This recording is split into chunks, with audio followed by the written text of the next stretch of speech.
Perubahan sosial adalah perubahan yang terjadi di lembaga kemasyarakatan yang mempengaruhi sistem sosialnya, seperti nilai, norma, sikap, dan pola perilaku antara kelompok-kelompok dalam masyarakat. Yang terjadi di dalam masyarakat dipicu karena adanya rasa ketidakpuasan dengan kondisi saat ini atau timbulnya keinginan untuk menjadi lebih baik. Faktor yang menjadi penyebab terjadinya perubahan sosial. Yang pertama adalah faktor internal, yaitu di dalam masyarakat. Contohnya seperti gerakan revolusi, pemberontakan, konflik. Yang kedua adalah faktor eksternal, yaitu di luar masyarakat. Contohnya alam, peperangan, dan pengaruh masyarakat lain. Ideologi terkait bentuk-bentuk perubahan budaya dan penyebabnya. Perubahan sosial budaya dapat dibedakan menjadi beberapa bentuk sebagai berikut. 1. Perubahan lambat dan perubahan cepat. Perubahan lambat disebut juga evolusi. Perubahan tersebut terjadi karena usaha-usaha masyarakat dalam menyesuaikan diri dengan keadaan lingkungan dan kondisi-kondisi baru yang timbul sejalan dengan pertumbuhan masyarakat. Contohnya, perubahan evolusi adalah perubahan pada struktur masyarakat. Di sini ada struktur dalam artian struktur masyarakat seperti di RT, di RW, atau di desa, dan lain sebagainya. Perubahan cepat disebut juga dengan revolusi, yaitu perubahan sosial mengenai unsur-unsur kehidupan atau lembaga-lembaga kemasyarakatan yang berlangsung relatif cepat. Seringkali perubahan revolusi diawali oleh munculnya konflik ketegangan di dalam masyarakat tersebut. Kedua, perubahan kecil dan perubahan besar. Perubahan kecil adalah perubahan pada unsur-unsur struktur sosial yang tidak membawa pengaruh langsung atau pengaruh yang berarti bagi masyarakat. Perubahan tata pemerintahan Orde Baru menjadi tata pemerintahan reformasi. Sebab-sebab perubahan sosial budaya. Sebab-sebab yang berasal dari dalam masyarakat atau sebab intern. Seperti contoh dinamika penduduk, adanya penemuan-penemuan baru, adanya konflik di dalam internal masyarakat itu sendiri, dan terjadinya pemberontakan atau revolusi.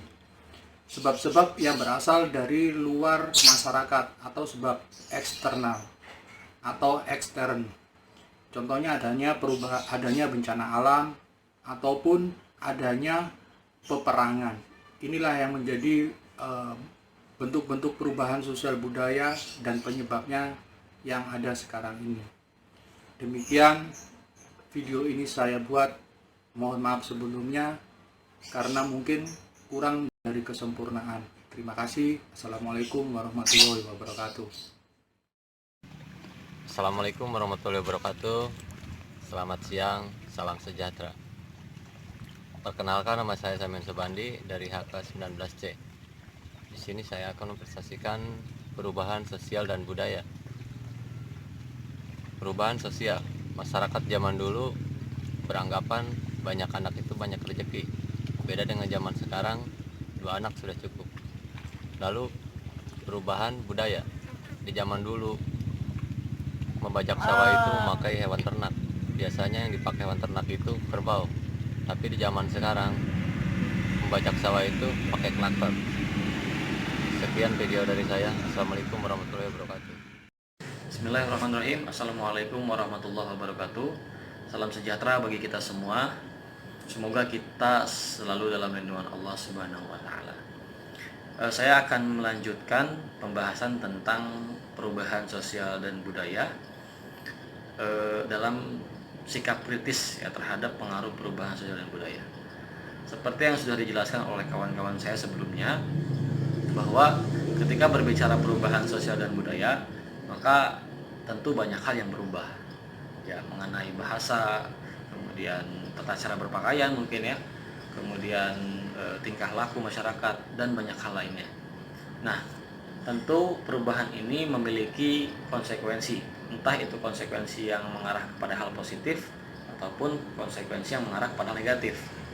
Nah, maka perlu kita sebagai kaum terpelajar ya, memilah dan memilih bagaimana supaya kita bisa menjalankan perubahan sosial budaya ini.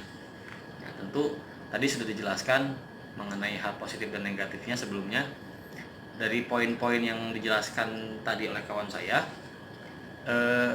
ingin mengulas kembali yang berkaitan dengan hal-hal negatif yang kemudian mungkin bisa kita rubah menjadi hal yang positif, begitu ya.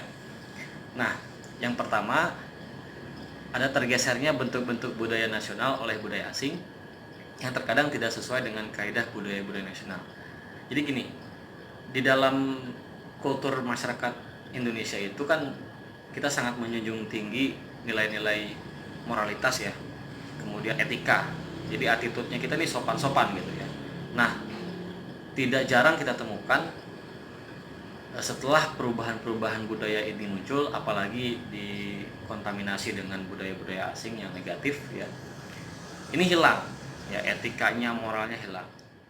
Nah, kemudian masih ada kelompok masyarakat atau orang-orang yang justru tidak mau mengikuti perubahan sosial yang baik ya. Nah, ini juga bahaya ya. Tentu perubahan-perubahan sosial yang mengarah kepada hal-hal positif harusnya bisa dijalankan ya, harusnya bisa diterapkan di lingkungan kita untuk menunjang kehidupan kita yang lebih baik. Nah, kemudian juga ada penyimpangan sosial. Ini menarik. Contoh misalnya sebelum perkembangan teknologi ini semakin meningkat ya, sebelum ada Android lah, kita kalau ngumpul ini pasti ngobrol banyak ya, sehingga kedekatan emosional di antara masyarakat itu terjalin dengan baik. Tapi sekarang kita lihat orang berkumpul juga masing-masing. Nah, ini juga menjadi hal-hal yang negatif yang kemudian menjadi penyimpangan sosial baru yang sangat kompleks saya kira.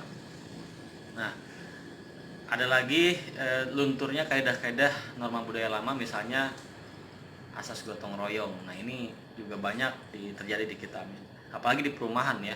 Di perumahan itu kan orang cenderung masing-masing, tidak ada lagi gotong royong, Jumat bersih bareng-bareng gitu. Kalau ada tetangganya yang atapnya bocor, gak dibenerin bareng-bareng. Kalau dulu di perkampungan saya juga merasakan, yaitu kalau tetangganya minta tolong untuk misalnya bangun rumah, itu semuanya bekerja, semuanya membantu. Ada yang masak, ada yang bantu apa gitu. Nah, tentu hal-hal ini yang menjadi perubahan-perubahan ke arah yang negatif harus kita tinggalkan. Karena perubahan sosial dan budaya itu pada prinsipnya harus merubah kehidupan masyarakat, kehidupan kita jauh lebih baik dibandingkan kehidupan sebelumnya. Nah, maka kemudian kita harus bisa mengikuti perkembangan zaman, harus bisa mengikuti perubahan sosial dan budaya, dan juga jangan kebablasan dalam pelaksanaannya. Nah, pada intinya kita harus mampu mengikuti perkembangan zaman dengan memperluas ilmu pengetahuan dan teknologi yang semakin berkembang. Tapi di sisi lain, nilai-nilai dan norma kehidupan bangsa yang luhur harus dapat terus kita jaga dan kita lestarikan. Sekian, terima kasih atas perhatiannya. Mohon maaf jika ada kekurangan, selebihnya bisa dikoreksi dan didiskusikan di lain waktu. Sekali lagi terima kasih. Billahi fisabil haq, wassalamualaikum khairat. Wassalamualaikum warahmatullahi wabarakatuh. Saya ambil contoh misalnya cara berpakaian ya.